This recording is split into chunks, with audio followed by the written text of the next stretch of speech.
जय हिंद दोस्तों, आप सबको इंडिया माई जान पर स्वागत है। दोस्तों, आप सब जानते हो कुछ दिन पहले चाइना ने अपना थर्ड एयरक्राफ्ट कैरियर को लॉन्च किया था। हालांकि ये एयरक्राफ्ट कैरियर और 15-20 दिन पहले लॉन्च होना था, लेकिन कुछ कारणों की वजह से इसे लॉन्च नहीं हो पाया था। तब मैंने आपको वीडियो बनाकर बताया था क्या चाइना की एयरक्राफ्ट कैरियर लॉन्च होने से पहले ही फेल हो गया है, क्या उसमें कुछ टेक्निकल प्रॉब्लम आया है।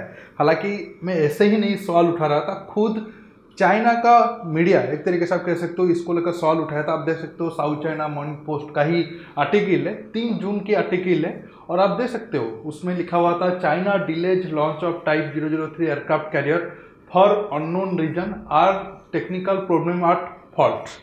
वो सवाल उठा रहे थे क्या कुछ टेक्निकल प्रॉब्लम हुआ है या फिर कुछ रीजन की वजह से इसे लॉन्च को टाल दिया गया था। हालांकि 15-20 दिन के बाद लॉन्च तो किया गया, लेकिन ये एयरक्राफ्ट कैरियर लॉन्च होने के बाद और चाइना ने जिस हिसाब से क्लेम कर रहा है उसको देखकर बहुत सारे लोग इस एयरक्राफ्ट कैरियर की ताकत के ऊपर सवाल उठा रहे हैं। और इंडियन नेवी के जो हमारे एक तरीके से कह सकते हो सीनियर नावल ऑफिसर, वो भी चाइना की क्लेम पर सवाल उठा रहे हैं। आप न्यूज हेडलाइन देख सकते हो, Indian navy has question on China's new aircraft carrier Fujian. और इसके पीछे सवाल भी है क्योंकि चाइना जिस हिसाब से क्लेम कर रहा है कि वो नया एयरक्राफ्ट कैरियर में जो टेक्नोलॉजी यूज कर रहा है वो चाइना के लिए ठीक है, चाइना की ग्रोथ बहुत ज़्यादा हुआ है, लेकिन चाइना के पास ऐसा टेक्नोलॉजी होना एक तरीके से आप कह सकते हो नामुमकिन है। हम आज इसी टॉपिक पर बात करेंगे। जानने के लिए आप आखिर तक के वीडियो को देखते रहिए और ज़्यादा से ज़्यादा लाइक शेयर करना बिल्कुल मत भूलिए। दोस्तों, जो अब ऑफिशियल है या फिर जो ऐसे एयरक्राफ्ट कैरियर पर एक्सपर्ट है, उनका मेन सवाल ये है कि चाइना जो क्लेम कर रहा है कि वो अपना नया एयरक्राफ्ट कैरियर में इलेक्ट्रोमैग्नेटिक कैटापुल्ट लॉन्चिंग सिस्टम को इस्तेमाल किया है, वो बिल्कुल फॉल्स है। ऐसा अब आपके मन में सवाल होगा, ऐसा क्यों? अगर चाइना अब हाइपरसोनिक मिसाइल के एक तरीके से कह सकते हो उसके क्लेम के हिसाब से अमेरिका के कंपेयर में वो आगे है, और भी बहुत सारा हथियार चाइना अब खुद बना रहा है या फिर बनाने की और जा रहा है, जो और कोई देश उसके ऊपर एक तरीके से कह सकते हो, मैं फिर से बोल रहा हूँ चाइना के क्लेम के हिसाब से चाइना उसमें आगे है, तो फिर चाइना के लिए एयरक्राफ्ट कैरियर बनाना कौन सी बड़ी बात है। देखिए, अगर आप देखोगे चाइनीज एयरक्राफ्ट कैरियर हिस्ट्री को, बहुत ज़्यादा पुराना नहीं है। चाइना का नेवी एयरक्राफ्ट कैरियर इस्तेमाल करने का एक्सपीरियंस सिर्फ 10-12 साल का है, और अभी भी जो 2 एयरक्राफ्ट कैरियर है वो उतना ताकतवर है नहीं। लेकिन अब चाइना ये दावा कर रहा है कि वो नया एयरक्राफ्ट कैरियर में अमेरिका को या फिर इंडियन ओशन रीजन में भारत को चुनौती देगा। वो थोड़ा प्रॉब्लम है। ठीक है, भारत के पास चाइना का जो 80,000 टन वाला एयरक्राफ्ट कैरियर है उस क्लास का तो कोई एयरक्राफ्ट कैरियर है नहीं, लेकिन अमेरिका के पास इससे भी ज़्यादा बड़ा 10 बड़ा एयरक्राफ्ट कैरियर है और सब न्यूक्लियर पावर एयरक्राफ्ट कैरियर है। लेकिन अब जो चाइना का आप देख रहे हो ये गैस टर्बाइन वाला है, ये न्यूक्लियर पावर है नहीं। अब चाइना ने क्लेम किया है कि वो जो लॉन्चिंग सिस्टम है वो इलेक्ट्रोमैग्नेटिक कैटापुल्ट लॉन्चिंग सिस्टम का इस्तेमाल किया है, और ये टेक्नोलॉजी जस्ट अभी एक तरीके से आप कह सकते हो एशिया में, अमेरिका पूरी एशिया क्या पूरा दुनिया में अगर आप देखोगे अमेरिका, फ्रांस और कुछ गिने चुने देशों को छोड़कर कोई और देश के पास टेक्नोलॉजी है नहीं। इसलिए लोग सवाल उठा रहे हैं कि ये जो चाइना क्लेम कर रहा है वो बिल्कुल भी सही नहीं है। इसके पीछे वजह क्या है मैं आपको बताता हूँ। देखिए, जो एयरक्राफ्ट कैरियर लॉन्चिंग होते हैं 2 टाइप का मेथड ज़्यादातर इस्तेमाल किया जाता है, एक है स्टोबार और एक है कैटाबार या फिर कैटापुल्ट लॉन्चिंग सिस्टम। आप देख सकते हो जो स्टोबार तकनीक से जो एयरक्राफ्ट कैरियर लॉन्च किया जाता है एयरक्राफ्ट कैरियर से, उनके फ्रंट के हिस्सा इस तरह से थोड़ा ऊपर की तरफ 12 डिग्री एंगल से ऊपर उठा हुआ होता है। लेकिन जो इलेक्ट्रोमैग्नेटिक लॉन्चिंग सिस्टम इस्तेमाल करते हैं या फिर स्टीम कैटापुल्ट लॉन्चिंग सिस्टम का इस्तेमाल करते हैं, जिनको कैटाबार कहा जाता है। कैटाबार में भी 2 डिवाइड है, मैं आपको आगे बताऊंगा।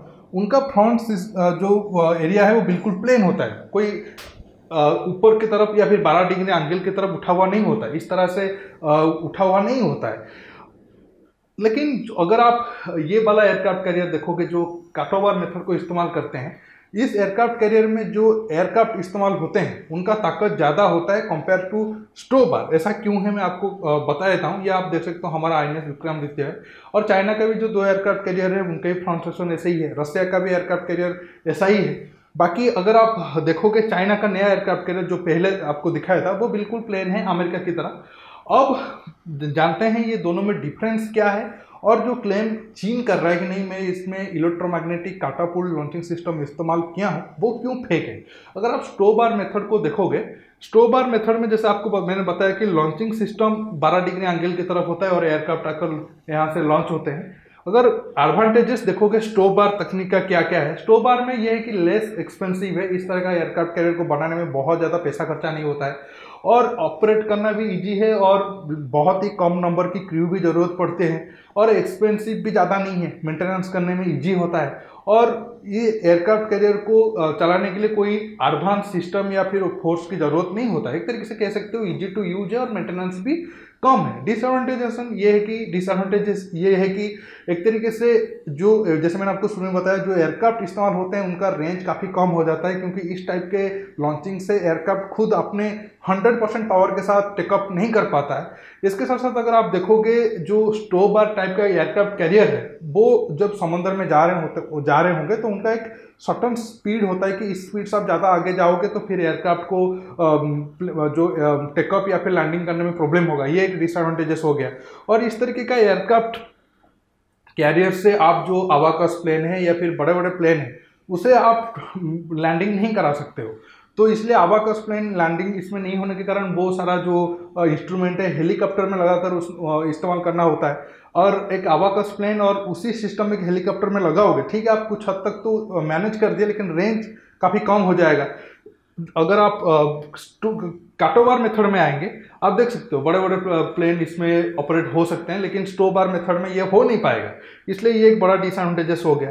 अगर हम काटो बार मेथड में आएंगे, एडवांटेजेस की बात करें, जैसे मैंने कहा एयरक्राफ्ट फुल लोड के साथ टेकअप कर सकते हैं, जिससे एयरक्राफ्ट का भी फ्यूल अगर ज़्यादा हुआ उसका रेंज बढ़ गया, हथियार ज़्यादा होने से दुश्मन के खिलाफ लड़ने का पावर भी उसके पास ज़्यादा आ गया, वो एक बड़ा एडवांटेजेस है काटो बार मेथड में जो एयरक्राफ्ट लॉन्च होते हैं। और जैसे मैंने कहा बड़े बड़े अगर इलेक्ट्रॉनिक वारफेयर के लिए अगर बड़े प्लेन आप टेकअप कर सकते हैं या लैंडिंग कर सकते हैं, या फिर जैसे अवाकस प्लेन है अगर वो टेकअप लैंडिंग कर सकते हैं तो फिर आपको भी एक बड़ा एडवांटेजेस मिल जाएगा समंदर में। ये दो बड़े एडवांटेजेस हो गए। और डिसएडवांटेजेस अगर आप देखोगे ज़्यादा कॉस्ट है, लेकिन जो बड़े बड़े देश है अमेरिका जैसे देश है उनके लिए कॉस्ट का कोई बड़ा इशू नहीं है। उसके बाद ऑपरेट करना भी डिफिकल्ट है, ज़्यादा क्रू की जरूरत है, वो भी कोई बड़ा प्रॉब्लम नहीं है। हाँ डिसएडवांटेजेस में आते हैं लेकिन वो कोई बड़ा प्रॉब्लम नहीं है। जिस देश सोच रहा है कि नहीं मेरे अपने नेवी को बहुत ज़्यादा ताकतवर करूँगा। और मेंटेनेंस भी एक्सपेंसिव है और एडिशनल सिस्टम की ज़रूरत होता है, क्योंकि इस टाइप के मेथड में बहुत ज़्यादा पावर की ज़रूरत होता है। और इसी पॉइंट पर अब चाइना फंस रहा है। चाइना अब क्लेम कर रहा है कि वो अब जो टाइप 003 एयरक्राफ्ट कैरियर बनाया है वो ना सिर्फ उसे काटो बार मेथड में बनाया है बल्कि उसमें जो लॉन्चिंग सिस्टम है वो इलेक्ट्रोमैग्नेटिक लॉन्चिंग सिस्टम को इस्तेमाल किया है। काटो बार मेथड में भी दो सब कैटेगरी आ जाता है, एक है स्टीम मेथड का इस्तेमाल करके एक एयरक्राफ्ट को लॉन्च करना और एक इलेक्ट्रोमैग्नेटिक मेथड से एयरक्राफ्ट को लॉन्च करना है। इलेक्ट्रोमैग्नेटिक सबसे एडवांस और सबसे एक तरीके से कह सकते हो अच्छा है, लेकिन ये टेक्नोलॉजी भी अमेरिका अब जो नया फोर्ड क्लास की एयरक्राफ्ट कैरियर बनाया है 2017 से इस्तेमाल कर रहा है, उससे भी बहुत ज़्यादा प्रॉब्लम हो रहा है अब तक। मतलब वो भी स्ट्रगल कर रहा है कि ये टेक्नोलॉजी से एयरक्राफ्ट को लॉन्च करने में। ठीक है टेस्टिंग वगैरह चल रहा है, कुछ साल के बाद अमेरिका उसमें मतलब एक तरीके से कह सकते हो सही हो जाएगा। लेकिन जब एक तरीके से वो टेक्नोलॉजी अब कोई भी देश के पास नहीं है और मैच्योर भी नहीं है वो टेक्नोलॉजी, तो चाइना का क्लेम करना कि नहीं मैं बना दिया और मैं अब इस मेथड को यूज करके आगे और भी एयरक्राफ्ट कैरियर बनाऊंगा, वो बिल्कुल फॉल्स है। इसके साथ अगर आप देखोगे अमेरिका का जो फोर्ड क्लास है वो न्यूक्लियर पावर एयरक्राफ्ट कैरियर है, और अब जो चाइना बनाया है टाइप 003 जैसे मैंने कहा वो गैस मतलब न्यूक्लियर पावर नहीं है, वो स्टीम पावर से चलता है या फिर जो नॉर्मल कन्वेंशनल एयरक्राफ्ट कैरियर है उस टाइप का चलता है। तो फिर जब पावर ही उतना नहीं है तो फिर आप कैसे मतलब आप देखो अमेरिका न्यूक्लियर पावर बना और इस टाइप के मेथड से पावर भी बहुत ज़्यादा जरूरत होता है। अगर आप मैं आपको एक एग्जाम्पल के तौर पर बताऊँ तो एक एयरक्राफ्ट को कटोवर मेथड में लॉन्च होने में एक तरीके से कह सकते हो 3 से 5 सेकंड ज़्यादा से ज़्यादा लगता है, और इसमें जितना इलेक्ट्रिसिटी यूज होता है एक बार लॉन्च में तो आप उसमें 12,000 घर को इलेक्ट्रिक दे सकते हो।